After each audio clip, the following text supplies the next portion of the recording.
रवि एक बहुत ही गरीब घर से था। उसके पापा अपाहिज थे, इसी वजह से रवि के सिर पर घर की सारी जिम्मेदारी थी। रवि बहुत कोशिश करता था कि उसे एक अच्छी नौकरी मिल जाए, लेकिन उसने ज्यादा पढ़ाई नहीं करी थी, इसी वजह से उसको कोई भी नौकरी नहीं देता था। एक दिन की बात है। माँ, मैं बाहर काम ढूंढने जा रहा हूँ। ठीक है बेटा, ये ले दही चीनी खा कर जा। माँ, इससे कुछ नहीं होता। कुछ हो या ना हो, तू बस खा कर जा। माँ रवि की बिल्कुल नहीं सुनती। वो रवि को जबरदस्ती दही चीनी खिलाती है। इसके बाद रवि घर से बाहर जाता है। थोड़ी दूर चलते ही उसे ठेले वाला मिलता है। रवि देखता है कि उसके पास कस्टमर की लाइन लगी हुई थी और वो बेचारा काम कर ही नहीं पा रहा था। फिर रवि ने सोचा, ये अच्छा मौका है। जहाँ तक मुझे पता है, इसे एक हेल्पर की जरूरत है। मैं इसके पास जाता हूँ। अरे भैया, मुझे काम की जरूरत है। क्या आप अपने ठेले में मुझे काम दे सकते हो? हाँ, मुझे भी एक आदमी की जरूरत है। उसी दिन से रवि उस ठेले वाले के पास काम करने लगा। वो ठेला वाला रवि को ज्यादा पैसे नहीं देता था, लेकिन रवि के पास और कोई रास्ता भी नहीं था। ऐसे ही कुछ दिन बीत जाते हैं। रवि, मुझे शहर से कुछ सामान मंगाना है। अगर तुम वो सामान ले आते हो तो मैं तुम्हें एक्स्ट्रा पैसे दूंगा। हाँ, बोलिए ना, क्या लाना है?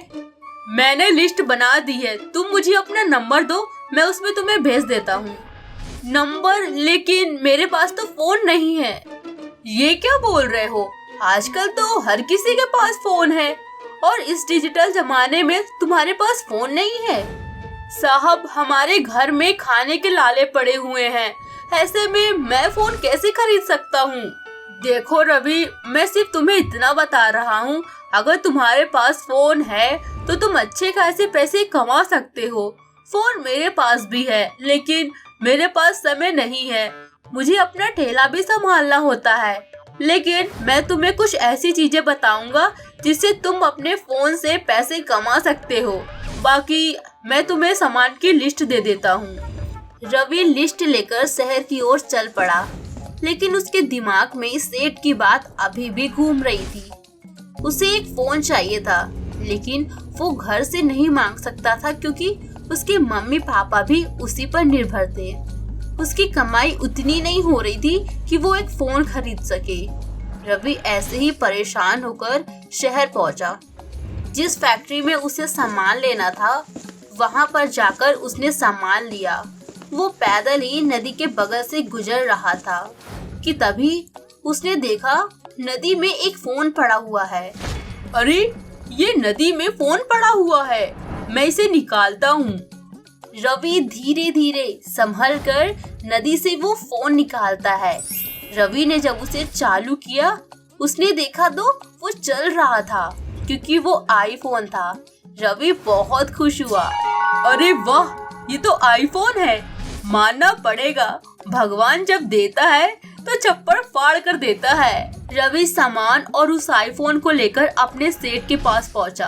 अरे वाह रवि, मैंने तो सिर्फ तुम्हें फोन की अच्छी बातें बताई थी और तुमने तो फोन ही खरीद लिया, वो भी आईफोन। फिर रवि अपने सेठ को सारी बातें विस्तार से बताता है। रवि की बात सुनकर सेठ बोलते हैं, रवि, तुम्हारे ऊपर तो भगवान की कृपा ही बरस गई। अच्छा, आप मुझे बोल रहे थे ना कि फोन से पैसे भी कमा सकते हैं। फिर ठेले वाले ने रवि को ऑनलाइन पार्ट टाइम काम करने का तरीका बताया। रवि ने जब उस काम की शुरुआत की, उसे बिल्कुल समझ नहीं आ रहा था। उसे पार्ट टाइम काम करते हुए कुछ दिन बीत गया, लेकिन उससे रवि को एक भी पैसे नहीं मिले। वो बहुत परेशान हो गया। अरे रवि, क्या हुआ? बहुत परेशान लग रहे हो। साहब, आपने जो पार्ट टाइम काम करने का तरीका बताया है, मैं काफी दिनों से कर रहा हूँ, लेकिन मुझे एक भी पैसे नहीं मिले। रवि, ऑनलाइन पैसे कमाना इतना भी आसान नहीं है जितना तुम समझ रहे हो। हाँ, ऑनलाइन से हम बहुत अच्छे पैसे कमा सकते हैं, लेकिन जल्दी नहीं। तुम लगातार वो काम करते रहो, एक ना एक दिन तुम्हें सफलता जरूर मिलेगी। रवि दिन में ठेले में काम करता और रात में कुछ घंटों के लिए ऑनलाइन काम करता। ऐसे ही 4 से 5 महीने बीत गए, लेकिन रवि ने एक भी पैसे नहीं कमाए थे। रवि को एक बात याद थी कि ऑनलाइन से जल्दी पैसे नहीं कमाए जाते, लेकिन एक दिन जरूर कमाने लगते हैं। फिर क्या था, वो ऐसे ही लगातार ऑनलाइन काम करता रहा और 6वें महीने में उसे ऑनलाइन से पहली पेमेंट आई थी, जो कि 7,000 की थी। रवि बहुत खुश हो गया। रवि मिठाई लेकर ठेले पर जाता है। रवि, आज तुम मिठाई लेकर आए हो? क्या बात है, और बहुत खुश भी लग रहे हो।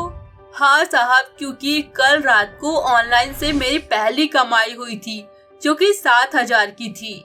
बहुत बढ़िया, अब तो तुम्हारी ऑनलाइन से कमाई होनी शुरू हो गई है, तो अब तुम मेरे ठेले पर काम ही नहीं करोगे। अरे भैया, क्या बोल रहे हो?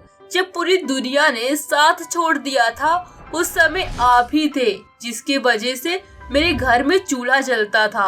आपको कैसे छोड़ सकता हूँ?